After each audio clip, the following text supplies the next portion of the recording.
Dan Orlovski just said Dillon Gabriel looked better than Shedeur Sanders after Gabriel threw a pick-6 and fumbled the ball. Is that football analysis or straight-up favoritism? It was one of the wildest quarterback comparisons made this preseason, and it came from one of ESPN's most vocal analysts. While Dillon Gabriel struggled with turnovers and fundamentals, Shedeur Sanders delivered a clean, efficient performance typical of an NFL-ready prospect. But Orlovski wasn't impressed. Instead, he delivered a hot take that's now echoing through Twitter threads, YouTube comments, and locker rooms. Gabriel looked better than Shedeur. Now, in a world where every detail is broken down in 4K slow motion, was Orlovski seeing something the rest of us missed? Or was this just another example of biased quarterback analysis disguised as film review? Let's break it down, and you decide who really won the night. It all started with two very different stat lines. On one side, you had Shedeur Sanders stepping into his first NFL preseason action with poise. He completed passes under pressure, delivered smoothly in play action, and finished with 2 touchdowns. No turnovers, no drama, just clean football. Analysts praised his composure, footwork, and the fact that he looked like he belonged on the NFL stage. Then, there was Dillon Gabriel. Same week, same rookie spotlight, but a completely different performance. Gabriel threw a brutal pick-6, fumbled a routine handoff, and looked visibly uncomfortable under center. His mechanics? Sloppy. His pocket awareness? Questionable. On paper, it was an outing you chalk up as rookie growing pains and hope to move past quickly. But that's not what happened.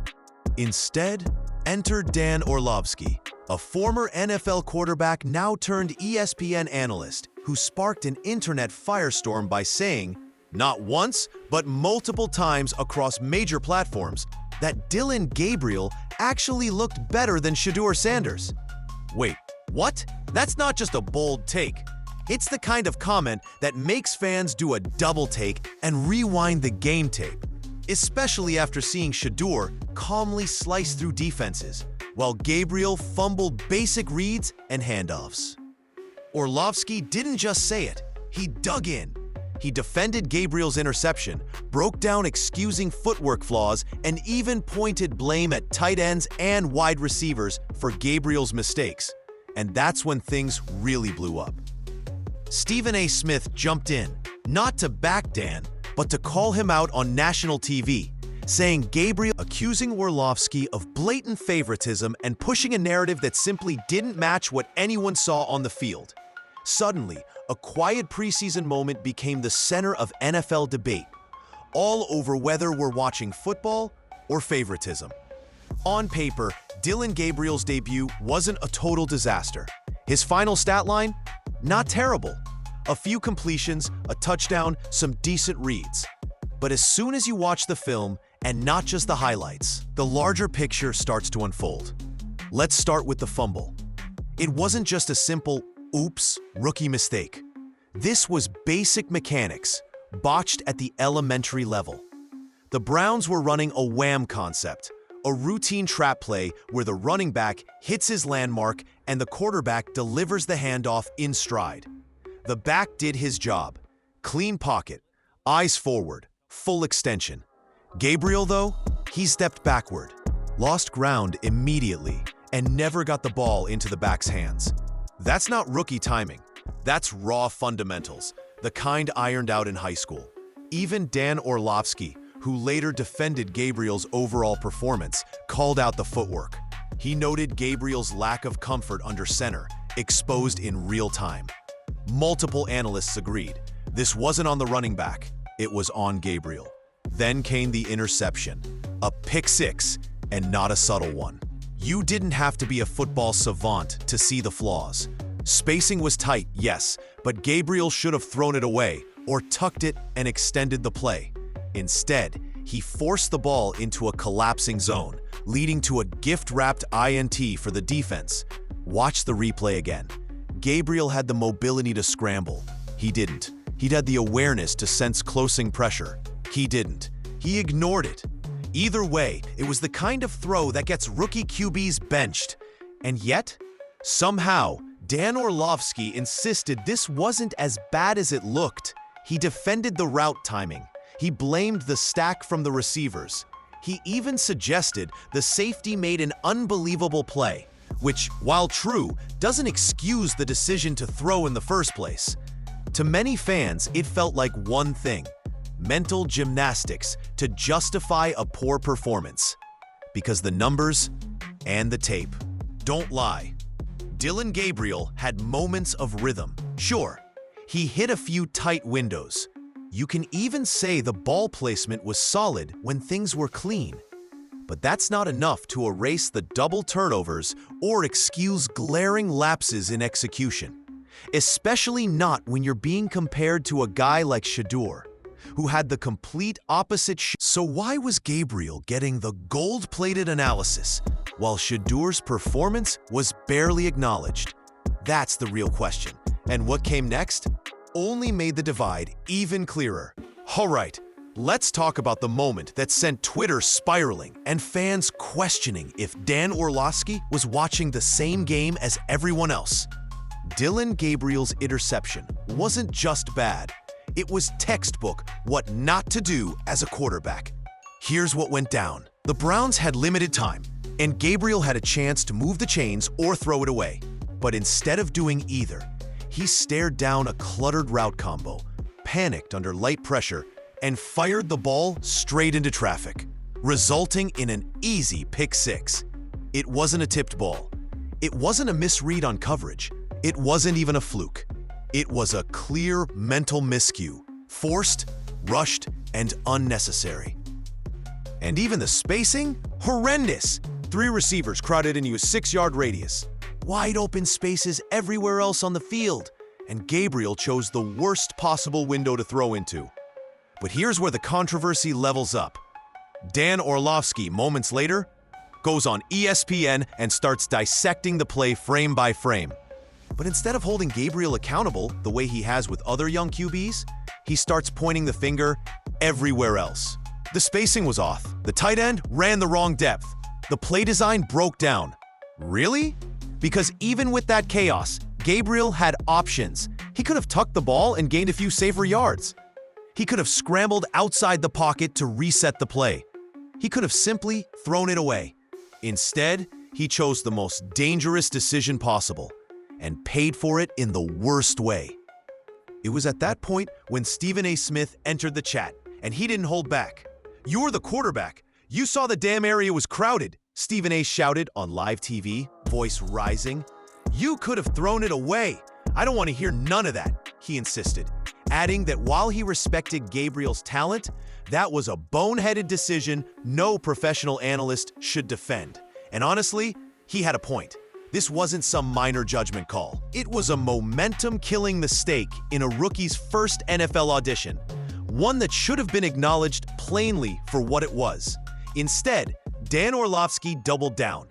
Videos started circulating of him making similar excuses for other QBs in the past, always pointing blame outward instead of inward. It's become part of his identity in football media, the quarterback defender, even when it's clear who's at fault.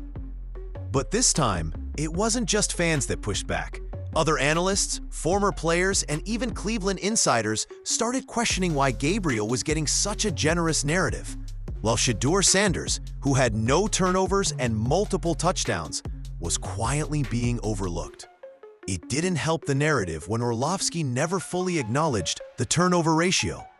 Instead, he focused on a few good throws and totally skipped over the fact that Gabriel turned the ball over twice in the same game. As if that didn't matter just because his arm talent looked good. And that's when people started to ask, was there a deeper media bias at play? Or was Orlovski simply trying too hard to be the nice guy when cold truth was required? Either way, the interception became way more than a pick. It became a symbol of how media narratives can bend reality. But that wasn't even the worst take he had, because next, we get to why Orlovski claimed Gabriel looked better than Shedeur, despite all evidence to the contrary. Let's compare the two, stat for stat, tape for tape, and see who really stood out. It wasn't just a bad take. For a lot of fans, coaches, and even fellow analysts, it felt like a pattern. Dan Orlovski has long been known as the quarterback's quarterback. He sees the game through the lens of a former NFL signal caller. But sometimes that lens gets a little foggy, especially when it comes to evaluating QBs with potential. Whether it's defending a throw right into a linebacker's chest or subtly shifting the blame onto receivers and O-lines, Orlovski has a habit of playing defense, not for the offense, but for the quarterback himself. And that's exactly what seems to be happening with Dillon Gabriel. Let's be real, Gabriel didn't just have a couple of rookie moments. He had two drive-crushing, momentum-killing turnovers that could have easily gotten another rookie benched, or at the very least, roasted by analysts. Instead, Dan went to bat for him. Not once, but across multiple platforms. On the Pat McAfee Show, ESPN segments, and Twitter X, Dan doubled down, calling Gabriel's tape awesome, and even said he was more impressive than Shedeur Sanders. Let that sink in. More impressive than a guy who had 2 touchdown drives, handled blitz pressure like a veteran, and didn't turn the ball over once. Even Stephen A. Smith had to step in. "That's just ridiculous," he said. "You're acting like a turnover doesn't matter. You can't do that as a quarterback. You saw it was crowded. You could have thrown the damn ball away." Former players, film guys, and fans all pointed out the same thing. Orlovski's objectivity disappears the moment a quarterback makes a terrible decision. He's always looking for a reason, an excuse, an angle to defend them. You throw a pick six? It's the receiver's fault. You fumble the handoff? Bad timing from the running back or learning curve footwork. The analysis felt less like critique and more like protection. To be fair, no one's doubting that Orlovski knows football. The man's football IQ is real. He breaks down game film better than most in the business. But the frustration comes when that knowledge only cuts one way. When the mistakes belong to QBs he likes, the critique, he wouldn't be praised. He'd be picked apart on every show and segment ESPN could throw together. And some fans feel that double standard is louder than any stat. It raised a question a lot of people were already thinking. Is there a bias when it comes to how rookie quarterbacks are covered in the media? Look at the history. Look at the coverage. Certain QBs are called raw but talented. Others are unpolished and inconsistent.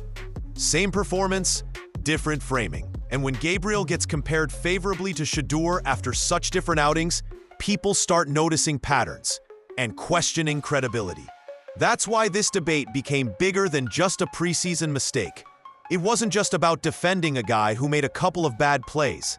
It was about the message it sent, that some quarterbacks get second chances and benefit of the doubt, while others have to be flawless just to be seen. And now, it's time to compare the two, side by side. No narratives, no favoritism, just the facts. Let's see how Dillon Gabriel and Shedeur Sanders really stack up. Let's put the narratives aside and just look at the numbers, the tape, and what actually happened on the field. Blitz pressure? Shedeur Sanders handled it like a pro. He went 6 for 7, 62 yards, and 2 touchdowns when blitzed. Precise, controlled, unshaken. Dillon Gabriel, also 5 for 7 under pressure, but without the same impact or execution. No TDs, and his throws rarely push the ball downfield. Play action. He often lost ground on his drop step and missed rhythm. Timing that's critical for selling play action in the NFL. Deep throws? Shedeur took shots. Gabriel didn't. While Shedeur went 1 for 2 on attempts over 20 yards, Gabriel didn't attempt a single deep ball. That speaks volumes about confidence, play design, and readiness to open up the field. Turnovers? This one isn't close. Shedeur Sanders, 0 turnovers, 2 touchdown drives. Dillon Gabriel, 1 interception, 1 fumble, both leading to scoring chances for the defense. Even their physical presence told the story. Shedeur looked calm in the pocket. Gabriel looked rushed. One played like he belonged. The other looked like he was still adjusting. So when Dan Orlovski says Gabriel was more impressive than Shedeur, you have to wonder, is it about what actually happened on the field? Or how we choose to interpret it? Because based on everything we've seen, Shedeur was the clear winner. And yet, the praise went the other direction. Next, let's ask why. To be fair, there is a reason why some analysts, including Dan Orlovski, are still high on Dillon Gabriel, despite his rocky debut, and it's not entirely baseless. Gabriel does have traits you look for in a developmental quarterback. His release is quick. His short-range ball placement can be sharp. He's mobile enough to extend plays, even if he didn't use that mobility effectively in this particular game. There were flashes, moments where if you squint hard enough, you can see the outline of someone who could eventually find a role in an NFL offense.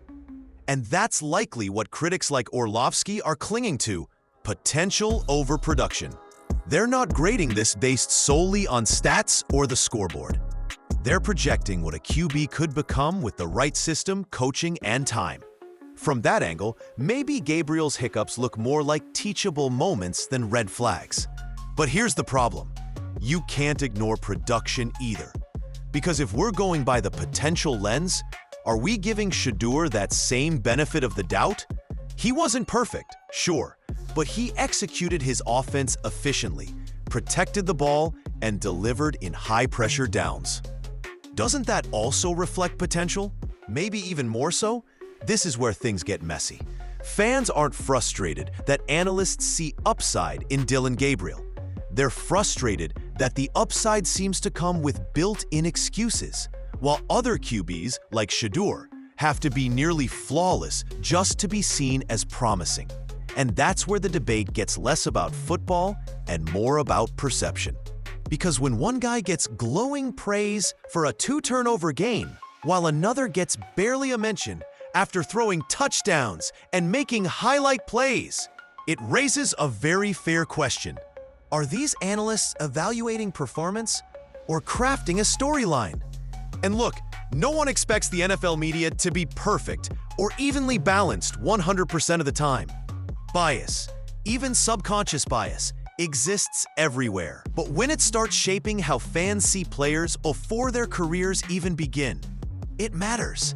It determines who gets drafted higher, who gets more snaps, who earns longer leashes when they start slow.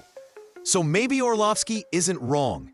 Maybe he genuinely believes Gabriel will develop into something greater. And there's real value in that belief. But when that belief starts clouding reality, especially in the face of clear, in-game mistakes, that's when it stops being analysis and starts becoming a narrative. And Shedeur Sanders, he's just sitting there, quietly putting in solid work, while the spotlight shines in the other direction. So now, we have to ask the question nobody in sports media wants to touch. Is bias actually shaping the conversation around who deserves credit and who doesn't? Let's talk about it. By now, it's not just about Dillon Gabriel versus Shedeur Sanders. It's not even about turnovers or touchdowns anymore. It's about something deeper, something that continues to echo around the NFL year after year. Bias. Not always loud, not always obvious, but subtle, coded, and often unspoken. Especially when it comes to how young quarterbacks are covered, graded, and talked about by the media. When Dan Orlovski praised Dillon Gabriel after a 2-turnover game and said he looked better than Shedeur, who had a clean, polished debut, people weren't just mad about the football take. They were confused, but also familiar with how this plays out. We've seen it before. A young white quarterback shows flashes, and he's gritty, coachable, or full of upside. A black quarterback does the same, and he's raw, athletically gifted, but needs more development. Same stats, same tape, different words. Now, to be crystal clear, this isn't an accusation of racism. It's about media framing and subconscious preference. Especially from former players turned analysts who relate more to certain QBs based on background, play style, or even personality. Look at how quickly context changes the conversation. Dillon Gabriel turns the ball over twice, and Dan Orlovski is there with diagram breakdowns and technical justifications. Shedeur Sanders protects the ball, throws multiple touchdowns, and looks like a pro, and it's written off as expected.